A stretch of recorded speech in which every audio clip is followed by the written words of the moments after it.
Ini sudah presentasi nih ya? Halo?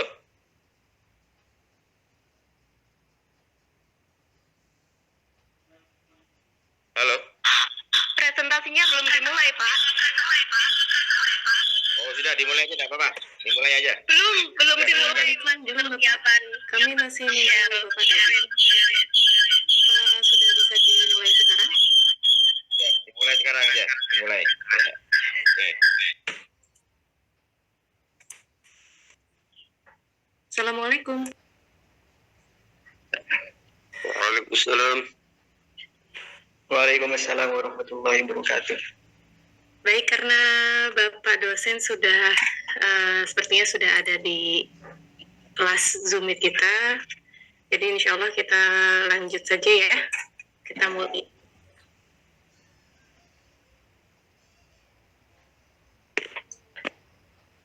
Saya ulang kembali. Assalamualaikum warahmatullahi wabarakatuh. Waalaikumsalam warahmatullahi wabarakatuh. Bismillahirrahmanirrahim. Raditu billahi rabba wa bil islami dina wa bi Muhammadin nabiyya wa rasulah. Rabbi zidni ilma warzuqni fahma bi rahmatika ya arhamar rahimin. Bismillah. Selamat sore yang terhormat kepada Bapak dosen mata kuliah Pendidikan Kewarganegaraan, Bapak Dr. Haji Muhammad Hasan Ubaidillah SHI MHI, dan rekan-rekan pemateri pada hari ini, serta rekan-rekan IAT sekalian yang saya banggakan. Perkenalkan, saya Hadijah Mukti Rahmayanti selaku moderator dari kegiatan presentasi makalah kelompok pada hari ini dengan tajuk Identitas Nasional yang nantinya akan membahas beberapa poin mengenai sejarah kelahiran faham nasionalisme Indonesia dan karakter bangsa sebagai identitas nasional. Insya Allah presentasi hari ini akan disampaikan oleh Saudara Muhammad Anwar Puadi, Saudari Dwi Rahmaniati F, dan Saudari Nur Laili. Kepada teman-teman pemateri, mohon kesediaannya untuk mempersiapkan dulu bila mana ada materi yang hendak di screen share ya. Tadi sepertinya sudah ada yang di share, tapi hilang lagi.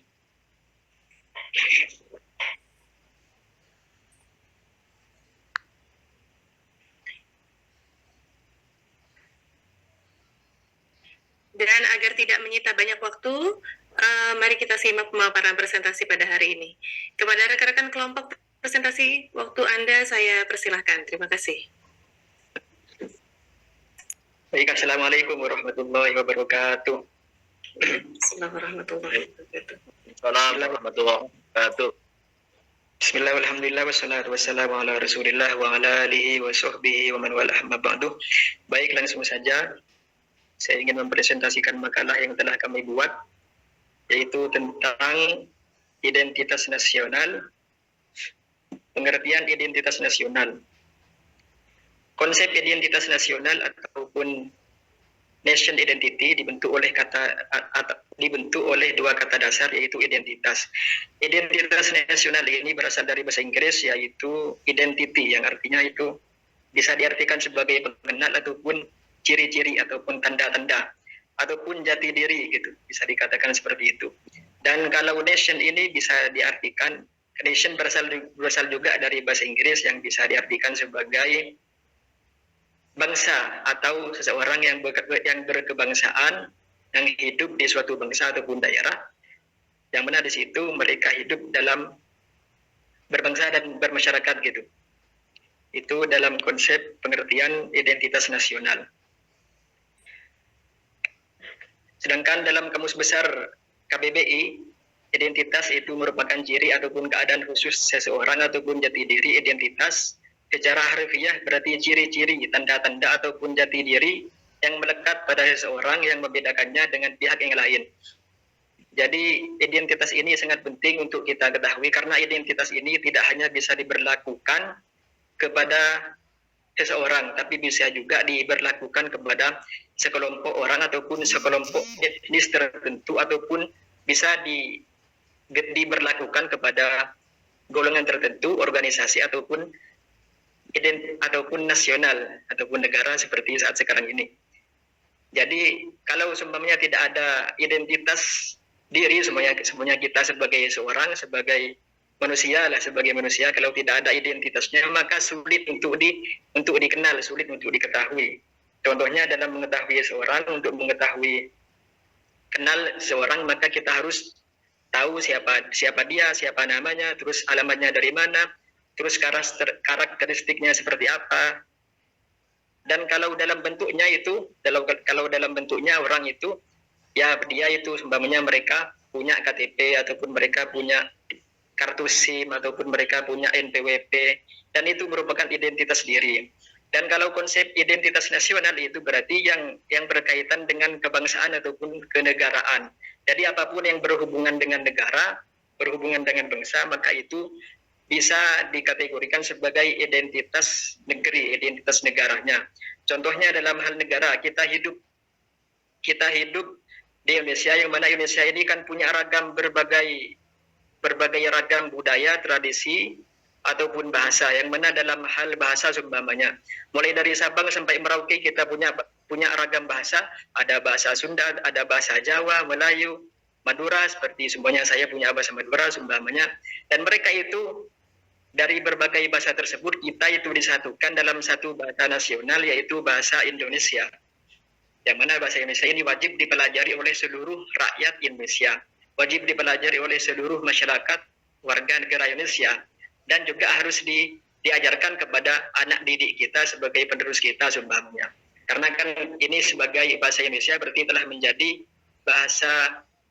bahasa nasional, menjadi identitas kita, identitas negara maksudnya. Dalam hal yang lain seumpamanya Indonesia dengan berbagai ragam budaya ataupun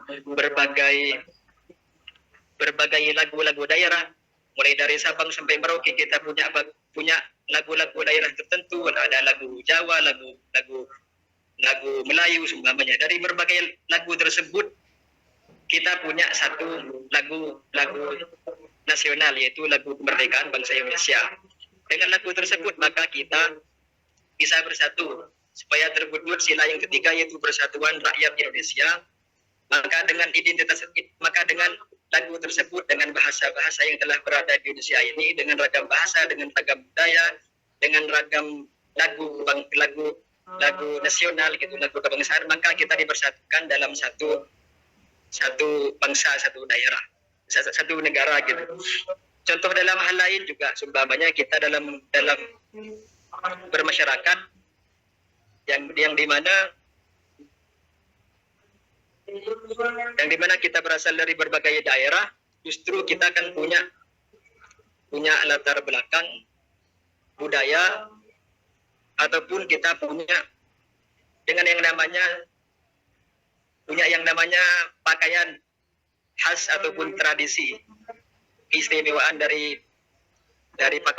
pakaian tradisi kita umpamanya dari berbagai belahan daerah, ada pasti punya yang namanya pakaian tradisional, dan pakaian tersebut kita itu disatukan dengan yang namanya hari batik nasional, dan itu merupakan identitas bangsa, identitas negara tersebut yang bisa mempersatukan kita. Maka siapapun gitu rakyat Indonesia itu pasti punya yang namanya batik gitu.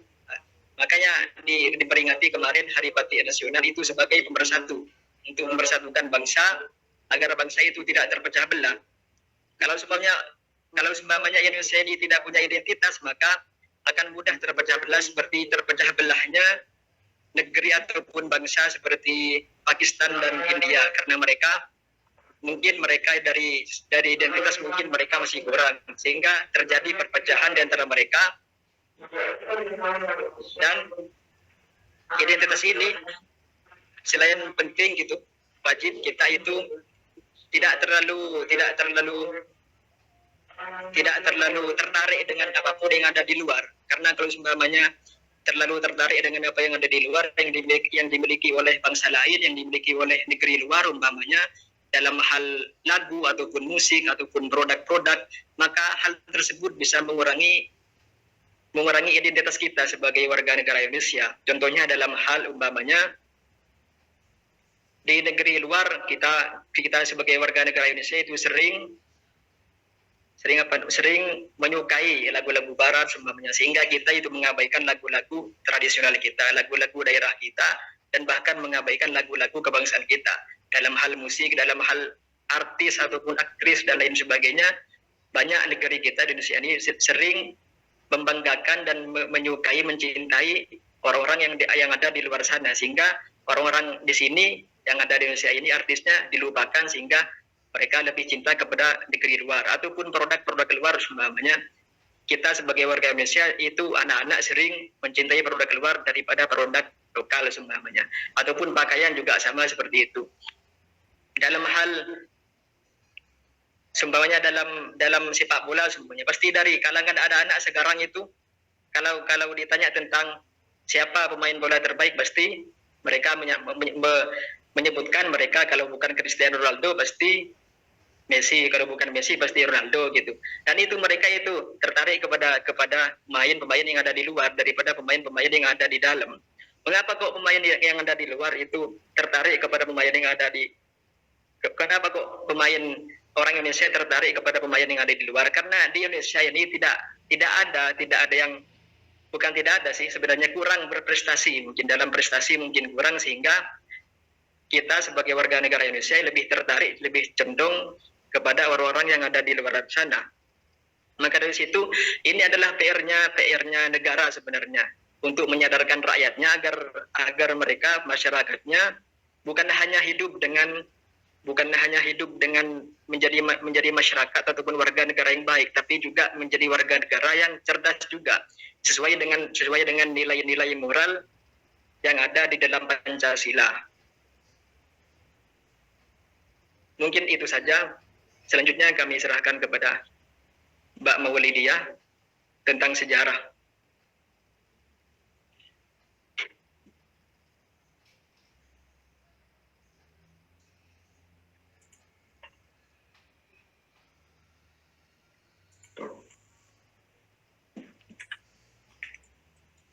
Baik, untuk sejarah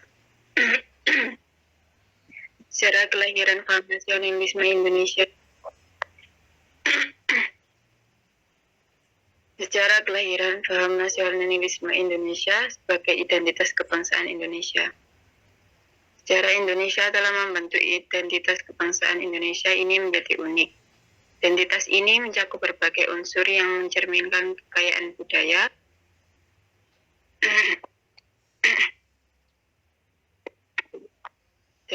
sejarah, dan keragaman alam yang dimiliki oleh negara Indonesia. Salah satu unsur yang penting dalam membentuk identitas kebangsaan Indonesia adalah nasionalisme. Nasionalisme sendiri merupakan paham kebangsaan yang memiliki arti semangat dan kesadaran cinta terhadap tanah air. Perkembangan nasionalisme di Indonesia dapat dipengaruhi oleh faktor internal dan eksternal. Salah satu faktor internal yaitu kembalinya golongan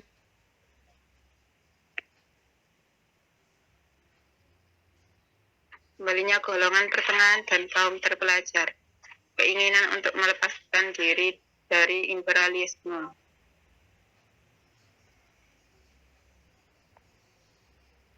Sejarah kelahiran nasionalisme Indonesia dimulai pada awal penjajahan di Indonesia. Penjajahan pertama yang menjajah banyak wilayah Indonesia dimulai pada abad ke-16.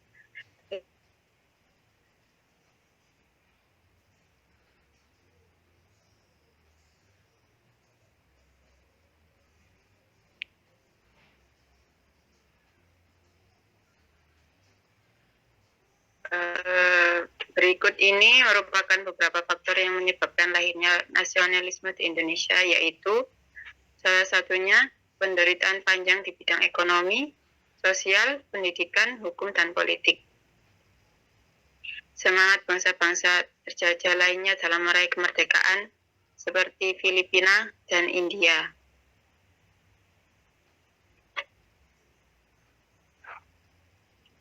Kemenangan Jepang atas Rusia pada tahun 1905 yang membuat bangsa semakin yakin dapat mengusir penjajah. Pada abad ke-20, berbagai paham politik dan sosial mulai muncul di Indonesia, termasuk salah satunya ialah paham nasionalisme.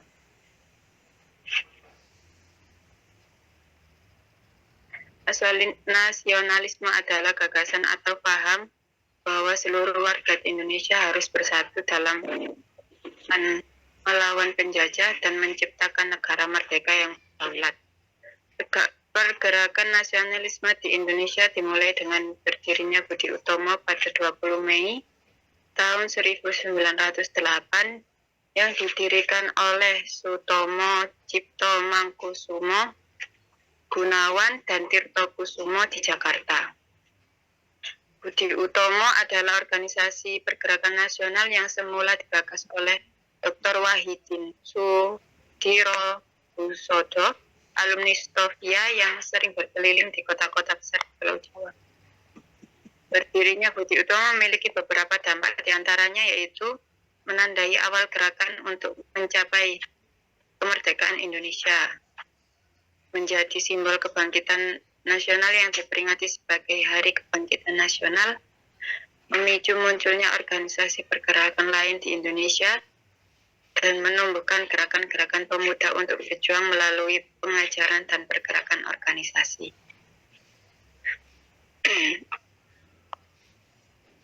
Selanjutnya, merupakan tokoh nasionalis yang paling terkenal adalah Insinyur Soekarno dan Dr. Andes Muhammad Hatta, yang terpilih menjadi presiden pertama secara aklamasi oleh Panitia Persiapan Kemerdekaan Indonesia. Pada sidang pertama di tahun 18 Agustus 1945 yang telah menghasilkan 3 keputusan. Salah satu keputusan itu ialah memilih Insinyur Soekarno sebagai presiden dan Dr. Andes Muhammad Hatta sebagai wakil presiden untuk bangsa Indonesia. Merupakan pasangan pemimpin yang sangat berpengaruh dalam kemerdekaan negara Indonesia. Pada tahun-tahun awal kemerdekaan, Indonesia menghadapi banyak tantangan. Salah satunya adalah upaya mempersatukan berbagai etnis dan budaya yang ada di negara Indonesia. Pada tahun 1945, bahasa Indonesia yang sebelumnya dikenal sebagai bahasa Melayu diresmikan sebagai bahasa nasional atau bahasa persatuan. Hal ini membantu menciptakan kebangsaan yang kuat karena bersatunya berbagai etnis yang ada di Indonesia. Selain itu, kemerdekaan Indonesia tidak hanya mempengaruhi bangsa Indonesia itu sendiri, tetapi juga memberikan inspirasi kepada gerakan kemerdekaan di seluruh dunia. Untuk bab selanjutnya, karakter bangsa sebagai identitas nasional, saya berikan kepada rekan saya, Ibu Mia. Monggo.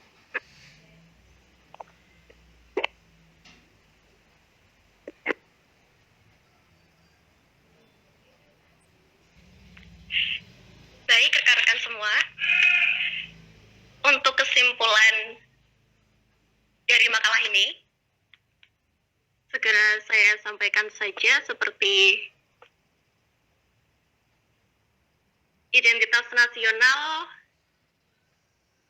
kita merujuk kepada materi yang sebelumnya telah dijelaskan oleh Saudara Anwar. Lalu kita ulas kembali di dalam kesimpulan. Identitas nasional merupakan kepribadian nasional atau jati diri nasional yang dimiliki suatu bangsa yang membedakan bangsa yang satu dengan yang lainnya. Identitas nasional dalam konteks negara tercermin dalam simbol-simbol kenegaraan seperti Pancasila, bahasa nasional, atau bahasa persatuan kita yaitu bahasa Indonesia, seperti bendera negara, atau bendera merah putih, lagu kebangsaan Indonesia Raya, lambang negara seperti Pancasila, dan hukum. Dan hukum yang dilandaskan pada Undang-Undang Dasar 1945. Penerapan tentang identitas nasional harus tercermin pada pola pikir, pola sikap, dan pola tindak yang senantiasa mendahulukan kepentingan bangsa dan negara daripada kepentingan pribadi atau kelompok. Dengan kata lain, Identitas nasional menjadi pola yang mendasar dan mendasari cara berpikir, bersikap, bertindak dalam rangka menghadapi berbagai masalah menyangkut kehidupan bermasyarakat, berbangsa, dan bernegara. Indonesia adalah negara dengan banyak pulau di dunia dan merupakan negara tropis yang sangat dekat dengan musim hujan dan panas. Sebuah negara dengan budaya yang kuat, tradisi, dan bahasa yang tersebar luas, dan Indonesia sebagai bias menjadi ciri khas yang mirip dengan bangsa lain.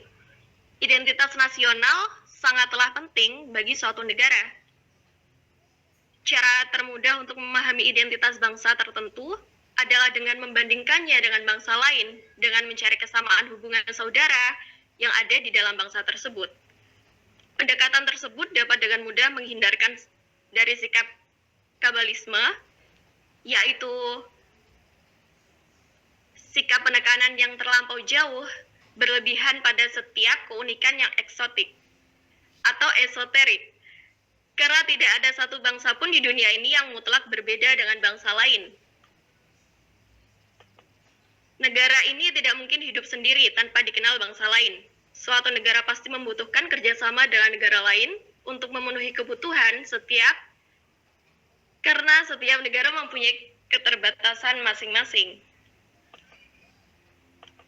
Identitas nasional suatu negara atau bangsa sangat menentukan kewibawaan bangsa dan jadi ciri khas dari bangsa Indonesia.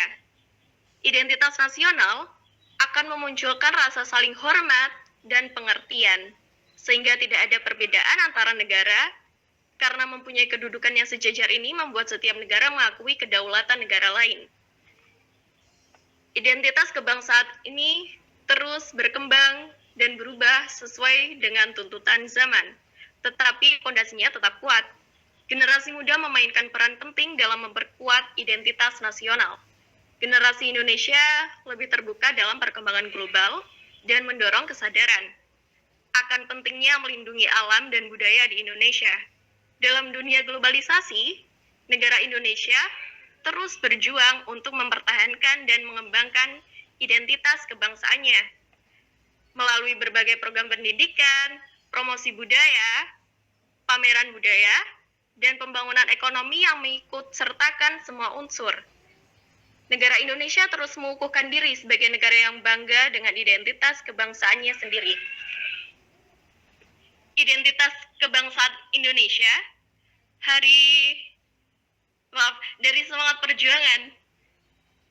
Identitas kebangsaan Indonesia terlahir dari hasil semangat perjuangan, perasaan persatuan, dan keragaman budaya yang mencirikan bangsa ini. Sejarah-sejarah ini merupakan pelajaran penting tentang bagaimana sebuah bangsa dapat membangun identitas nasionalnya yang kuat dan bersatu di tengah pertumbuhan zaman. Melalui pemahaman dan penghormatan terhadap sejarah-sejarah ini, Indonesia dapat terus melangkah maju sebagai negara yang berkembang dan berdaulat dengan identitas kebangsaan yang sangat kaya dan unik. Maka demikian uraian makalah tentang identitas nasional yang dapat kami sampaikan. Jika rekan-rekan ingin menanyakan sesuatu, bisa disampaikan. Baik, alhamdulillahirrahmanirrahim. Lanjut, Mbak. Untuk kekurangan penyampaian materi atau bahkan ketidakjelasan atau mungkin kebisingan yang terjadi, kami mohon maaf sebesar-besarnya, dan jika kalian ingin menambahkan atau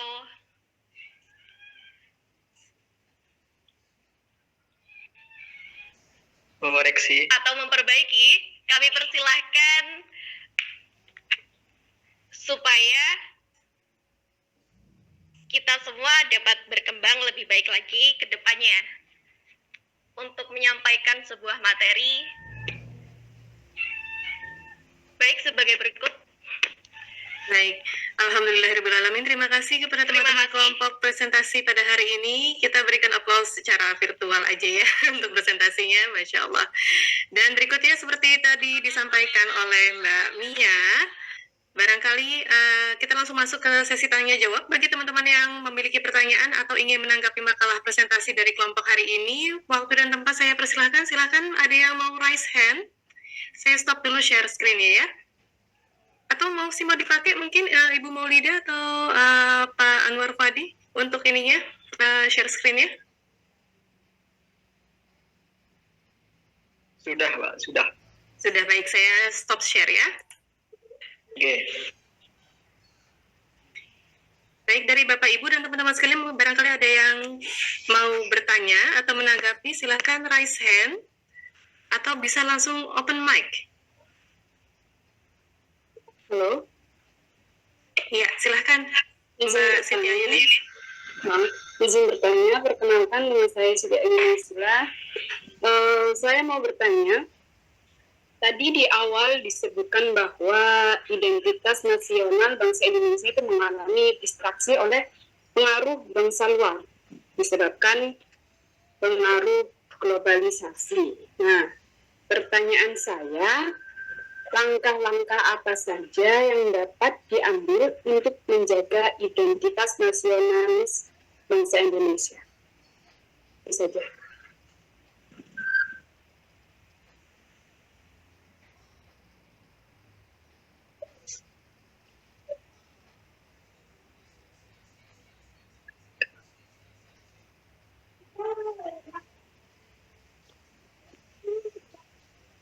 Boleh dirundingkan dulu barangkali. Dan kalau sudah siap, untuk jawaban dari pertanyaan langsung dijawab. Silahkan. Oke. Tadi pertanyaannya gimana? Mohon diulang pertanyaannya tadi.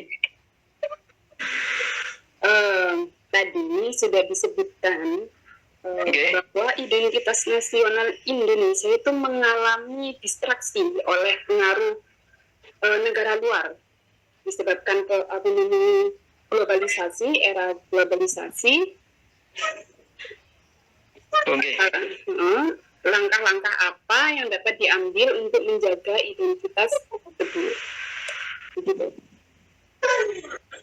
Karena mungkin dari masyarakat Indonesia sendiri yang mungkin kurang kesadaran, sehingga mereka itu kurang berkembang, kurang dalam beretos kerja, kurang dalam belajar, pendidikan juga kurang, sehingga mereka itu lebih tertarik kepada apa-apa yang ada di luar, keistimewaan yang ada di luar, mereka lebih tertarik kepada mereka.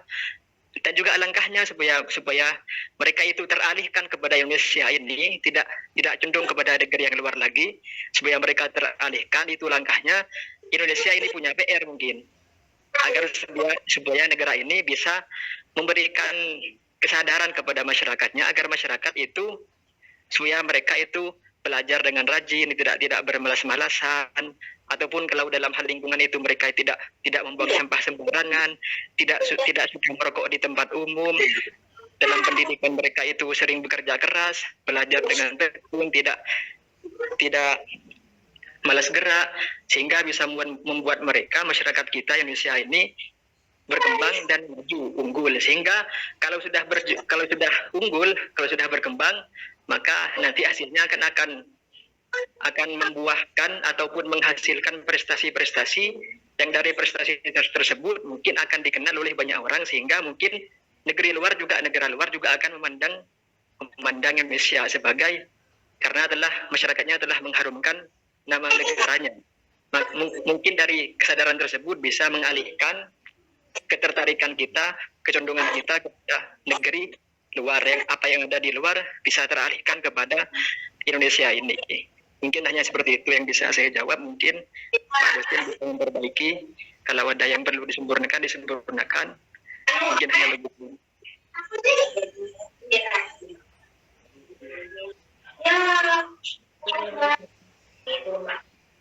Baik, jawabannya berarti sudah cukup. Oke, sudah cukup. Barangkali ada teman-teman lain, rekan-rekan Bapak Ibu yang mau bertanya, silahkan raise hand atau langsung open mic. Ya, Bu Khadijah semua bertanya. Silahkan Bapak. Ya, Assalamualaikum. Saya Ferry, mau menyampaikan pandangan yang sekarang ini kita lihat di masyarakat. Contohnya dalam berbahasa gitu. Dalam berbahasa ini, kita sebagian sekarang mengambil atau mengadopsi dari bahasa-bahasa luar, terutama misalnya bahasa Arab gitu. Mungkin kawan-kawan kita di sini aktif di bidang pengajian ya. Nah, kita mengambil bahasa-bahasa yang mana bahasa ini kan ada sebagai salah satu identitas nasional juga kan. Yang mana bahasa Indonesia ini diambil dari bahasa Melayu. Nah, dalam kehidupan sehari-hari ada kita dengar kawan-kawan misalnya menggunakan kata ana, antum, ukhti, akhi. Nah, bagaimana itu pandangan kawan-kawan tentang mengadopsi bahasa yang mana itu dari bahasa Arab ataupun mungkin bahasa agama kita juga gitu ke dalam identitas nasional bangsa Indonesia dalam hal bahasa gitu. Demikian, Mbak. Oke, terima kasih. Mungkin menurut saya kalau dalam hal mempelajari bahasa asing, umpamanya bahasa Arab, kan itu kan adalah keterampilan ataupun skill dalam agama kita yang harus kita pelajari. Semuanya dalam Islam semuanya harus belajar bahasa Arab semuanya untuk memudahkan kita mempelajari agama, dan agama juga dalam Indonesia ini kan juga dilindungi seperti Pancasila umpamanya ada ketuhanan yang Maha Esa. Berarti kalau sudah punya Tuhan berarti kan kita punya agama, yang dimana kalau kita punya agama berarti kita harus menjalankan agama dengan sebaik mungkin dengan mempelajari ajaran-ajaran agamanya termasuk dalam bahasanya. Kalau mempelajari bahasanya itu mungkin menurut saya itu boleh-boleh saja asalkan kita tidak mengabaikan bahasa-bahasa yang ada pada saat ini. Bahasa Indonesia umpamanya tidak mengabaikan bahasa daerah. Kalau kita cinta kepada bahasa-bahasa yang di luar, umpamanya bahasa Arab ataupun bahasa Inggris, karena kan kedua bahasa tersebut, bahasa Arab, bahasa Inggris kan merupakan bilingual, bahasa yang internasional. Jadi bukan hanya Indonesia saja yang tertarik kepada dua bahasa tersebut, bahkan di luaran sana sudah menjadi mayoritas, menjadi kewajiban, bahkan mungkin menjadi bahasa keseharian mereka semuanya. Kalau di Timur Tengah semuanya mereka, kalau dari Afrika, dari Mesir ke barat, mereka semuanya sudah pintar bahasa Inggris umpamanya, ataupun dari Eropa semuanya itu mereka bahasa Inggris semua sudah bisa. Dan bukannya mereka itu juga punya bahasa masing-masing gitu. Dan kalau menurut saya itu boleh-boleh saja asalkan bahasa kita sendiri tidak diabaikan, tidak dilupakan. Apalagi kita sebagai umat muslim seumpamanya diharuskan dalam mempelajari agama harus mempelajari bahasa Arab sebagai kata kuncinya. Tapi walaupun kita mencintai bahasa luar, tapi jangan lantas kita menjadi anah ataupun antum sebagaimana yang dikatakan oleh Gus Dur, kita itu Islamnya Islam Nusantara umpamanya. Tidak harus aku menjadi anak ataupun sarung menjadi imamah ataupun menjadi gamis umpamanya, seperti itu. Mungkin hanya itu yang bisa saya jawab. Kurang dan lebihnya mungkin Pak dosen bisa menambahkan.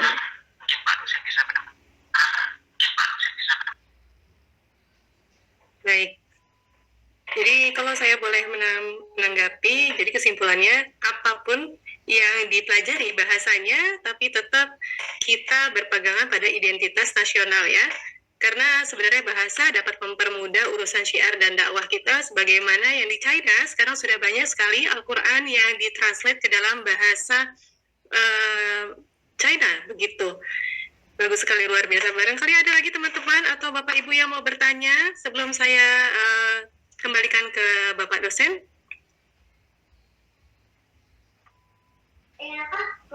Silakan Bapak Saiful.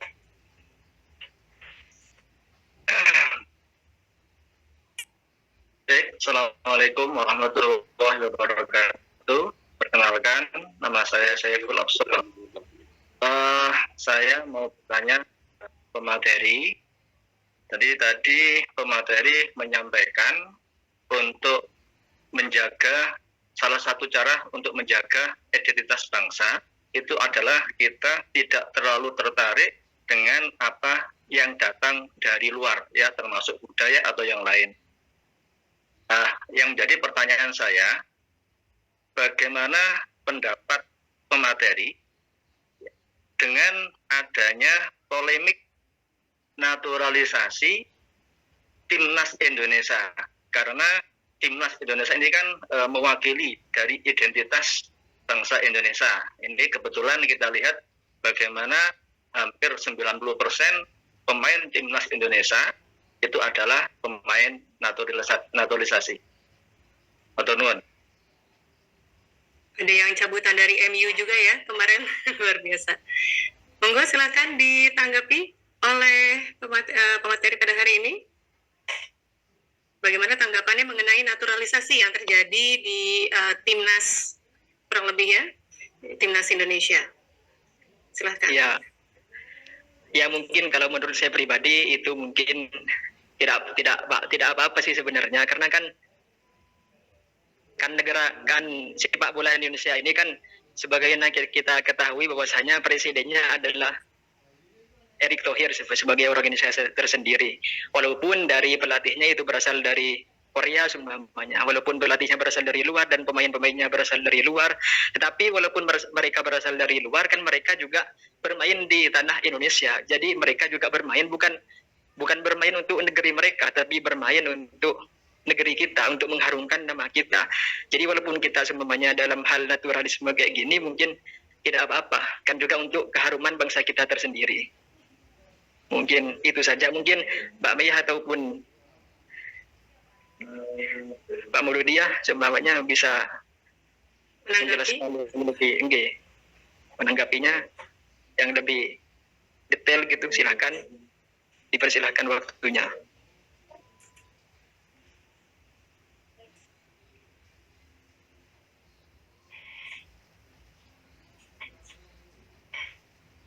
Ya, sambil menunggu. Jadi kalau naturalisasi ini, karena saya juga penggemar olahraga ya, kalau naturalisasi ini sebenarnya diambil dari keturunan-keturunan orang Indonesia, sehingga ditarik lagi ke timnas kita sebenarnya untuk memperluas skill para pemain timnas. Ini kenapa jadi kita bahas olahraga ya? Tapi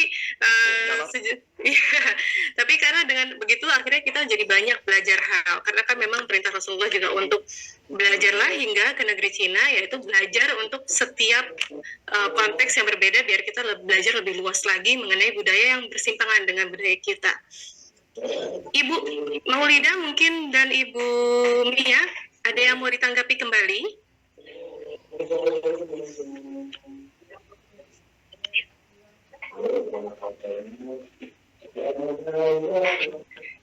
Atau sudah cukup karena kita sudah mau masuk ke pukul 17.00, kita agar tidak terlalu menghabiskan waktu untuk sesi bertanya, kita serahkan ke Bapak dosen. Bagaimana? Enggak. Langsung saja agar waktunya tidak terlalu banyak makan waktu. Oke, tapi untuk Bapak Saiful tadi pertanyaannya apa sudah cukup menjawab pertanyaannya? Insya Allah kalau dalam konteks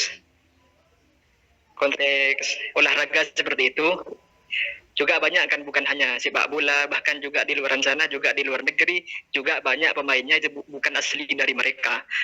Juga banyak pemain-pemain yang dari luar juga, seperti Mbappe main di mana, di klub mana, ataupun Ronaldo dulu juga main di klub mana juga. Itu juga bukan mengharumkan negara yang mereka tinggali, tapi juga untuk mengharumkan nama mereka sebenarnya.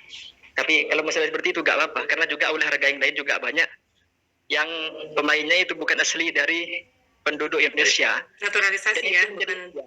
Dan itu menjadi PR-nya kita, agar kita sebagai masyarakat Indonesia, mereka yang anak-anak muda yang hobi sepak bola, harusnya mereka yang menempati posisi tersebut, bukan ditempati oleh penduduk orang luar.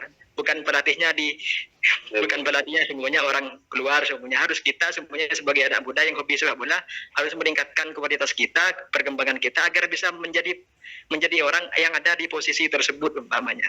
Mungkin hanya itu saja. Luar biasa. Bagaimana Pak Saiful? Apa ada lagi tanggapan? Ya, terus bagaimana nasib dengan para pemain lokal ya, yang mereka sejak kecil sudah berupaya ya Itu kan timnas, itu kan impian mereka. Kemudian di tengah jalan mereka impian itu pupus karena negara lebih memilih naturalisasi. Ini kan konteksnya kan identitas bangsa, ya, identitas bangsa bukan konteks tentang kemajuan olahraga. Sebagai warga negara yang baik itu bagaimana seharusnya? Mungkin itu dari saya. Yeah.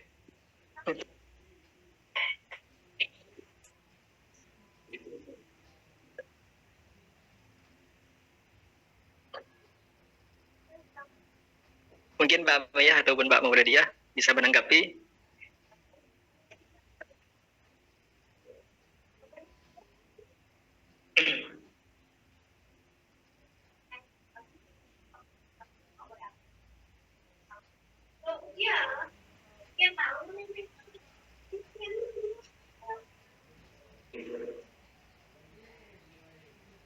Baik, mungkin karena tidak ada mungkin begini.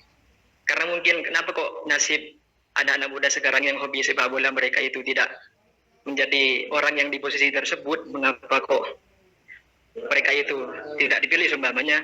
Ya mungkin karena dari mereka itu kurang dalam perkembangannya, kurang prestasinya, kurang gitu, sehingga tidak terlalu menarik perhatian sebenarnya Presiden Indonesia sebenarnya tidak menarik perhatian mereka, sehingga mereka kurang dipilih, akhirnya mereka para PSSI itu memilih dari luar seumpamanya. Mereka yang sudah terpilih, mereka adalah orang-orang yang sudah ahli, mungkin profesional, sedangkan di Indonesia mungkin tujuannya juga kenapa kok dari luar umpamanya, dan juga mungkin hanya untuk mengharumkan nama bangsa aja. Mungkin seperti itu aja. Jadi kembali lagi ke Pak Erick Thohir ya, dan selaku pemerintah yang mungkin punya selaku presidennya juga kita tidak punya kuasa, tidak punya hak untuk bisa menjadi posisi untuk bisa berada di posisi tersebut. Berarti penting untuk punya pemerintah atau orang-orang yang berkuasa di bidang tertentu dengan pemahaman dan kecintaan terhadap nasionalisme, maka akan lebih bisa untuk memajukan putra-putra bangsa dalam skill, begitu ya. Baik, ini ada pertanyaan dari Ibu Siti Maulida ya. Silahkan Ibu dibuka open mic.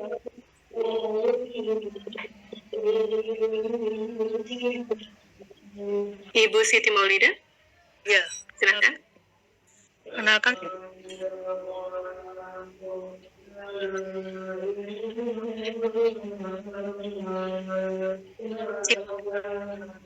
tas dari Bapak Saiful.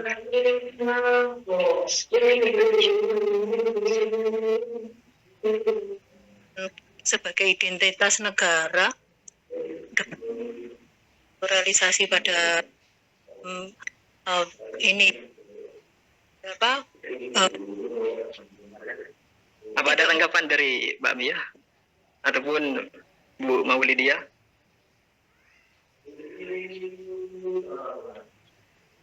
Halo, jelas ya suara saya ya? Jelas Ibu, jelas. Silahkan Ibu. Ya, ini dalam konteks yang berbeda ya. Menurut saya dalam konteks identitas nasional tidak mengurangi identitas nasional, terkait bahwa naturalisasi pemain-pemain dari luar negeri itu yang diambilkan masih berdarah, maksudnya keturunan bangsa Indonesia, meskipun tidak secara langsung.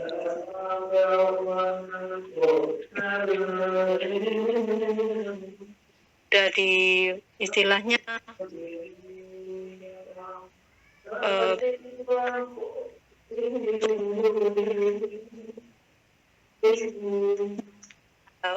mereka sudah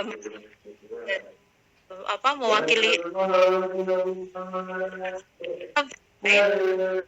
sebagai identitas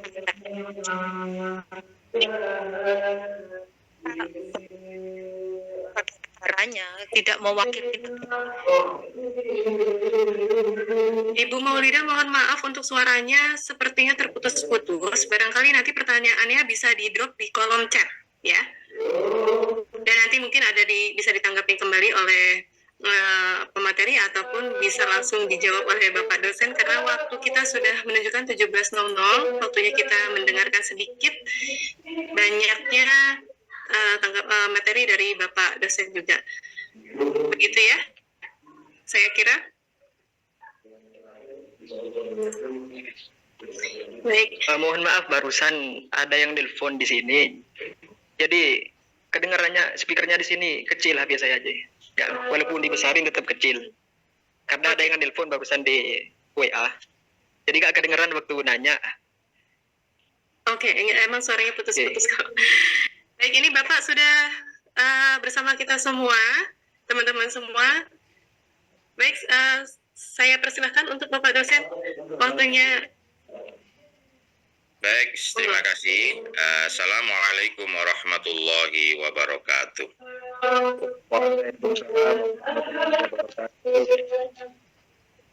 Hamdan wa syukran ya rabbal alamin, wassalatu wassalamu ala asrofil anbiya'i wal mursalin, Sayyidina wa maulana Muhammadin wa ala alihi wa sahbihi ajma'in. Rabbi shrahli sadri wa yassir li amri wahlul 'uqdatam min lisani yafqahu qawli. Rabbi yassir wa la tu'assir, Rabbi tamim bil khair, amma ba'd.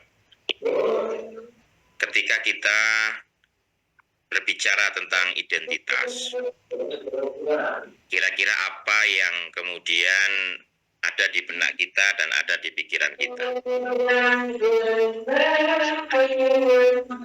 Tentunya ketika kita bicara identitas kita akan mengeluarkan yang namanya KTP, kartu identitas penduduk.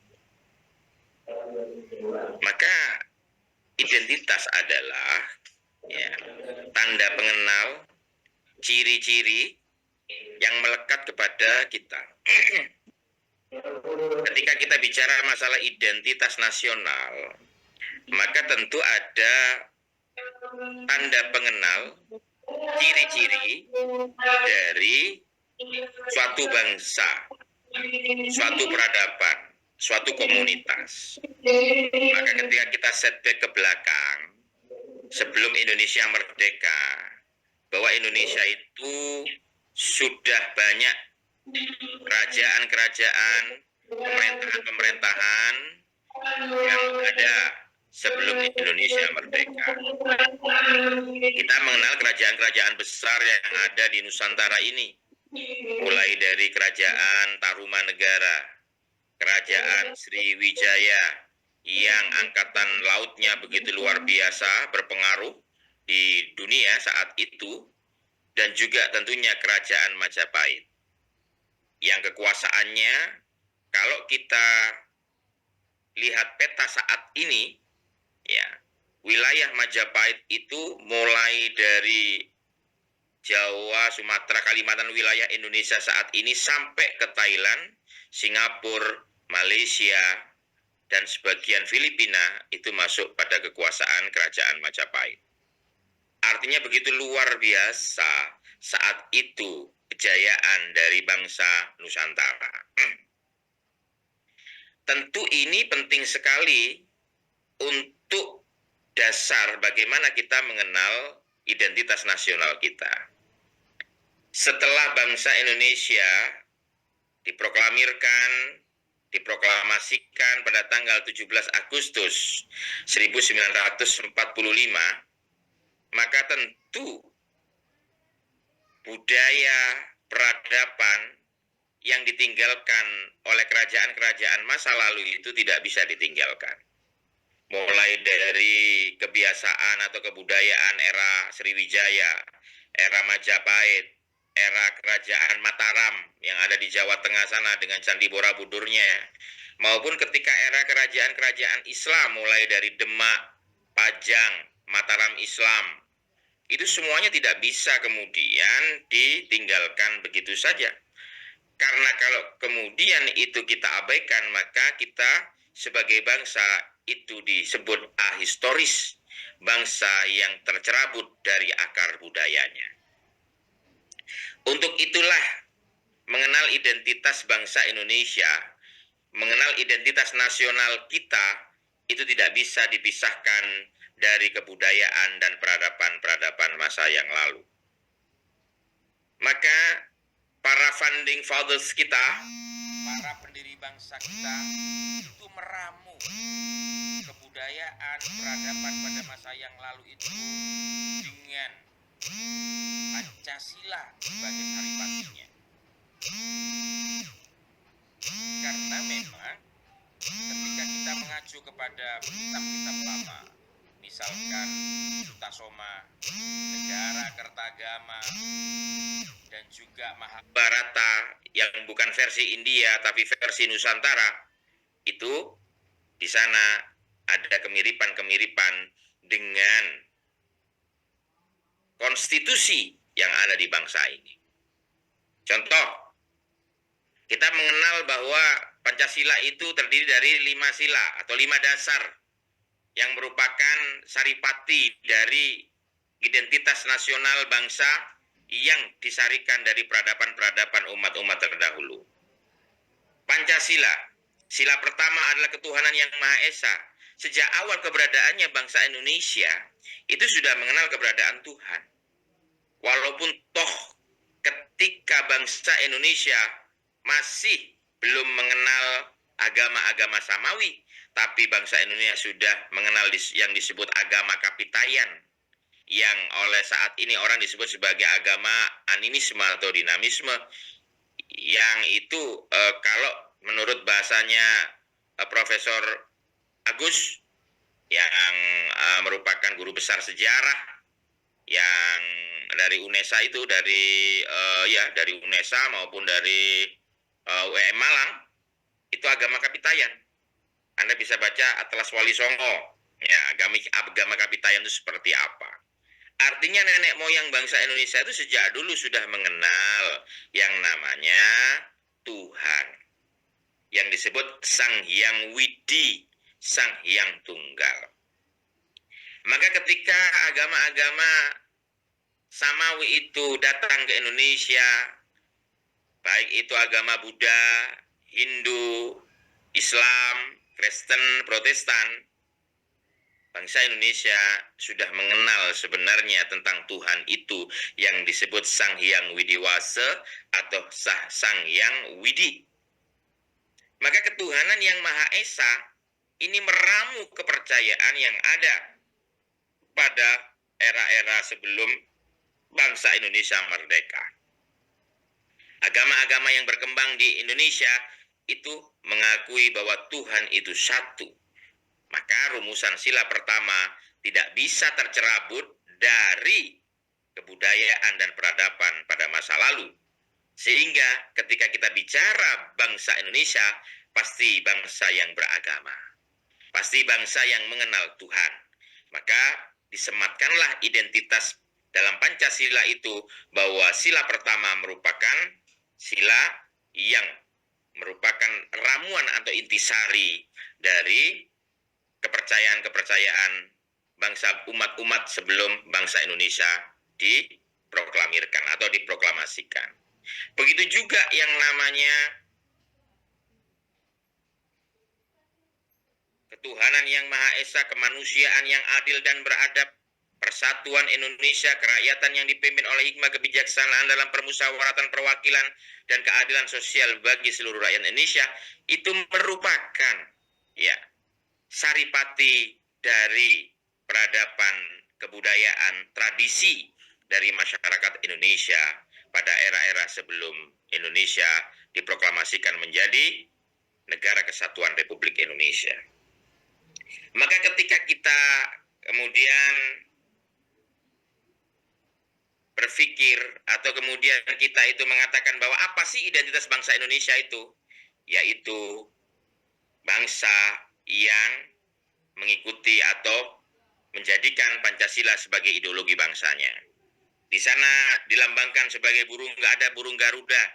Di sana juga ada semboyan Bhinneka Tunggal Ika. Di sana juga ada lagu kebangsaannya. Di sana juga ada bahasa Indonesia, bahasa persatuannya. Itu adalah identitas-identitas yang melekat kepada bangsa Indonesia. Kita ketahui bersama bahwa bahasa Melayu, bahasa Jawa, bahasa Sunda adalah bahasa-bahasa yang ada dan tumbuh berkembang di Indonesia. Akan tetapi karena semangat persatuan itu dominan kepada masyarakat Indonesia sehingga perlu adanya bahasa yang menjadi pemersatu yang kemudian dirumuskan dalam Sumpah Pemuda berbahasa satu, yaitu bahasa Indonesia yang diadopsi dari bahasa Melayu yang relatif lebih mudah dituturkan dan juga lebih enak dilafalkan. Ini adalah kesepakatan atau konsensus sehingga identitas nasional bangsa Indonesia ini tidak bisa terpisah dari peradaban-peradaban masa lalu. Termasuk keris adalah budaya dan merupakan tradisi dari masyarakat kita. Bahwa keris bangsa Jawa punya, Sunda punya, dan tentu di negara, di ada di suku-suku lain juga punya. Walaupun di sana ada yang namanya mandau dan lain sebagainya. Tapi keris kemudian disepakati sebagai warisan budaya yang menjadi identitas nasional bangsa ini. Termasuk batik juga. Batik juga di mana-mana, sehingga ketika kita haji, kemudian kita mengenal bahwa batik itu merupakan identitas nasional bangsa Indonesia. Sehingga ketika kita bicara masalah batik, oh pasti Indonesia. Ketika kita bicara keris, oh pasti Indonesia. Ketika kita bicara Pancasila, oh pasti Indonesia. Ketika kita bicara orang Indonesia ramah tamah, oh pasti Indonesia. Itu adalah identitas nasional yang melekat pada bangsa ini, serta pada masyarakatnya, pada bangsanya. Kemanusiaan yang adil dan beradab itu merupakan etika moral yang dirumuskan sesuai dengan apa ya perilaku masyarakat yang ada di Indonesia saat itu.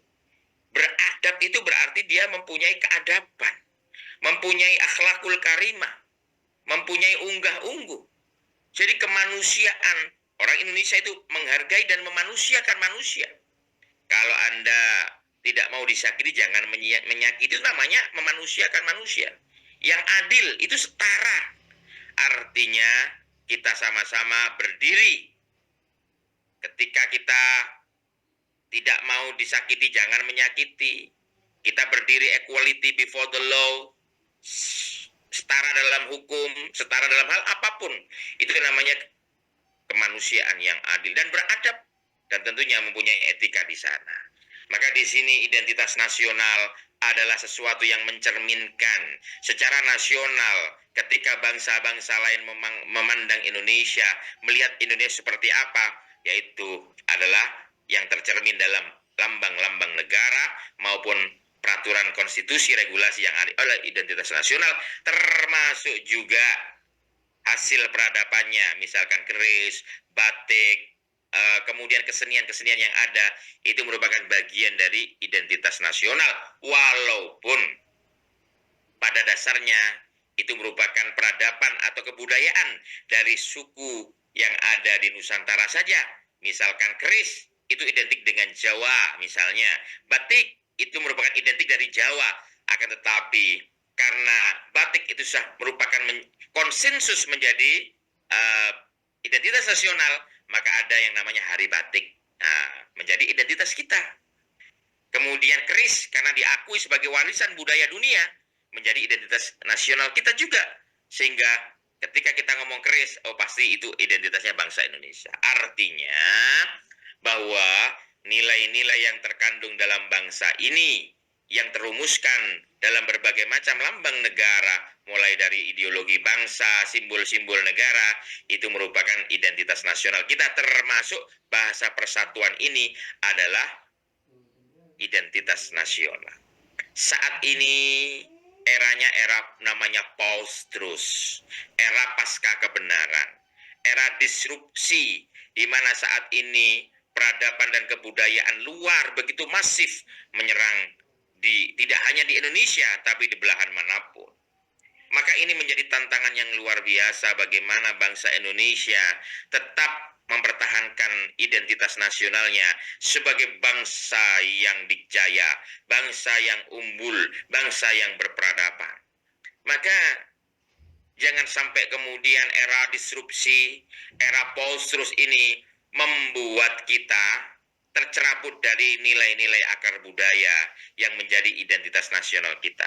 Sebagaimana tadi dikatakan bahwa ketika kita beragama tentu tidak kemudian mencerabut dari akar budaya kita. Ketika kita beragama Islam tentu tidak meninggalkan hal-hal yang menjadi atribut-atribut nasional kita. Kita tidak harus pakai gamis walaupun diperbolehkan. Tetap kita pakai sarung dan pakai songkok. Tetap kita juga menggunakan baju batik. Tetap aja. Tidak kemudian kita itu setelah beragama Islam itu budaya-budaya Arab yang kemudian kita adopsi. Tidak. Karena apa? Karena bedakan antara ajaran agama dengan kebudayaan masyarakat di Timur Tengah. Itu sangat-sangat berbeda sekali. Ketika sebagian masyarakat kita kemudian ada yang menganut agama Hindu atau Buddha, mereka tidak harus menjadi orang India. Tidak semua kebudayaan India kemudian diadopsi dan kemudian menjadi perilaku hidup mereka. Tidak.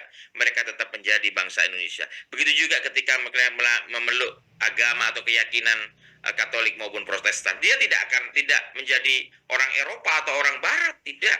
Tapi tetap menjadi Indonesia. Bagaimana akulturasi budaya ini secara epik kita diperlihatkan dalam tradisi-tradisi yang ada di bangsa Indonesia ini. Bagaimana akulturasi budaya Hindu-Buddha di Bali yang tetap mereka mempertahankan kebudayaan-kebudayaan asli Bali. Begitu juga umat Islam Indonesia tetap menggunakan sarung, tetap menggunakan meksi, menggunakan sewek dan lain sebagainya sebagai identitas mereka. Ini menjadi penting untuk diperhatikan bahwa ketika saat ini ada semacam bahasa-bahasa yang digunakan anak, ukhti, akhi dan lain sebagainya, ya, maka tentunya itu sah-sah saja dilakukan, tidak masalah asalkan perspektifnya tidak kemudian seolah-olah mereka itu mendekonstruksi bahasa sampean, panjenengan, itu seolah-olah lebih rendah dari status bahasa ana, akhi, ukhti, nahnu dan lain sebagainya. Tidak demikian. Maka dari itu tetap ketika kita krisis kebudayaan, maka kita akan mendapati banyak berbagai macam tantangan. Contohnya di Timur Tengah ya. Contohnya di Timur Tengah. Saya menyaksikan sekali bagaimana di Lebanon, bagaimana di Libya, bagaimana di Syria, bagaimana di Yordan, bagaimana di Mesir. Setelah berkeliling ke negara-negara itu, maka saat ini para pakar-pakar atau para intelektual dunia yang berasal dari Muslim itu mempertanyakan, begini pertanyaannya, limadza ta'akhkharal muslimun wa taqaddama ghairuhum. Mengapa sih saat ini kita terbelakang sedangkan orang-orang barat, orang-orang Eropa begitu maju? Itu pertanyaan dari Alp Arslan yang kemudian dijawab oleh para pakar, oleh para intelektual, oleh para cendekiawan umat Islam garda depan saat ini. Misalkan Muhammad Abid Al-Jabiri, dia menulis trilogi kritik nalar Arab mulai dari At-Taqwim fi Aqlil Arab dirasat tahliliyah linuzumil ma'rifah as-saqafiyah, Buniyah fi Aqlil Arab dan Aqlus Siyasi al-Muhaddidah wa Tajalliyatu. Itu adalah bagaimana mereka itu membangkitkan kembali budaya-budaya kearapan sehingga mereka tidak tercerabut dari akar kearapan itu sendiri. Bagaimana kemudian Adonis atau Ali Ahmad Said itu menulis yang namanya As-Sabit wal Mutahawil dirasa fil ibda wal ibtida indal Arab. Bagaimana juga mereka identitas Arabnya itu jangan sampai kalah dengan identitas agama identitas Eropa Barat dan lain sebagainya. Begitu juga Hasan Hanafi, dia di Mesir menulis namanya kitab As-Saura wal Hadasah, tradisi dan pembaharuan. Di Indonesia juga demikian. Bagaimana semacam Nurholis Majid, Kiai Haji Abdurrahman Wahid yang kemudian membumikan Islam pribumi, Al-Madkhal fi Dirasatil Islam, bagaimana membumikan Islam di Nusantara sehingga ada yang namanya Islam Nusantara. Itu bagian dari ikhtiar-ikhtiar agar identitas nasional kita yang berkelindan dengan ajaran agama itu tetap kokoh, akan tetapi tidak meninggalkan esensi nilai-nilai keagamaannya. Ini menjadi penting ya. Nanti kalau memang ada diskusi lebih lanjut, saya akan membedah secara khusus bagaimana saat ini kita tercerabut dalam akar budaya kita, termasuk umat Islam di dunia, bagaimana tercerabut mereka dari akar budayanya sehingga peradaban dikuasai oleh mereka. Alam Arsalan mengatakan limadza ta'akhkharal muslimun wa taqaddama ghairuhum, itu bentuk daripada otokritik bagaimana kita itu saat di peradaban kalah dengan peradaban-peradaban yang lain, padahal di era abad ke-7, 8, 9, 10, 11 itu Islam mencapai kejayaannya. Tapi sekarang kenapa umat Islam terbelakang? Nanti akan kita bahas terkait dengan identitas nasional yang kemudian dikaitkan dengan ajaran agama. Terakhir, ya, naturalisasi. Kenapa dengan naturalisasi saat ini ramai diperbincangkan? Karena dianggap ya menghalang-halangi kesempatan orang-orang yang pemain lokal untuk berkontestasi di timnas nasional. Tidak seperti itu sebenarnya. Ada aturan-aturan FIFA yang ketat. Misalkan pemain yang dinaturalisasi itu mempunyai darah keturunan Indonesia, baik dari ayah atau ibunya atau kakek neneknya, sehingga mereka berkesempatan untuk mengabdikan diri kepada tanah kelahirannya. Dia bisa memilih yang mana di antara salah satunya. Banyak juga orang Indonesia yang tidak memilih Indonesia, tapi memilih Malaysia misalnya atau Brunei Darussalam membela timnas mereka. Karena apa? Karena semuanya aturan itu sudah ditetapkan oleh FIFA sebagai organisasi sepak bola dunia. Tentu tidak sembarangan mereka. Kenapa kok kemudian mereka nyinyir terhadap pemain naturalisasi? Kemungkinan karena ada hal-hal tertentu yang terkait dengan tidak mau kemajuan bangsa Indonesia ini dalam konteks sepak bola ya, itu mengalami kemajuan. Karena memang pemain naturalisasi itu besar di negara Belanda, di negara Eropa, di negara Jepang, sehingga mereka itu kurang memahami budaya. Akan tetapi apa salahnya ketika mereka itu karena ada darah keturunan Indonesia kemudian membela timnas? Tidak ada yang salah, karena memang semua sudah ada aturannya dan mereka disumpah untuk membela negara. Banyak seperti Ion Jambe. Ion Jambe itu adalah pendiri Kopassus. Dia itu dulu adalah pasukan elit Belanda. Akan tetapi ketika Indonesia merdeka, Ion Jambe ini kemudian mengikrarkan diri sebagai penduduk Indonesia dan membangun angkatan perang yang kuat yang menjadi komandan Kopassus pertama. Apa salahnya dengan Ijon Jambe? Tidak salah, karena Ijon Jambe sudah mengikrarkan diri sebagai bangsa Indonesia dan kontribusinya jelas, yaitu membangun bangsa ini. Kalau dalam sepak bola banyak, misalkan Christian Gonzalez, dia itu pemain naturalisasi keturunan, memang dari negara di kawasan Aljazair ya, di mana itu? Iya, Gonzalez itu. Iya, pokoknya Christian Latin. Gonzalez. Spanyol, Pak, Latin. Spanyol ya, Spanyol. Christian Gonzalez itu dari Spanyol. Dia kemudian dinaturalisasi dan sampai saat ini dia mengatakan bahwa jiwa darah saya adalah merah putih karena di dalam diri saya ada darah Indonesia, ada darah bangsa Indonesia.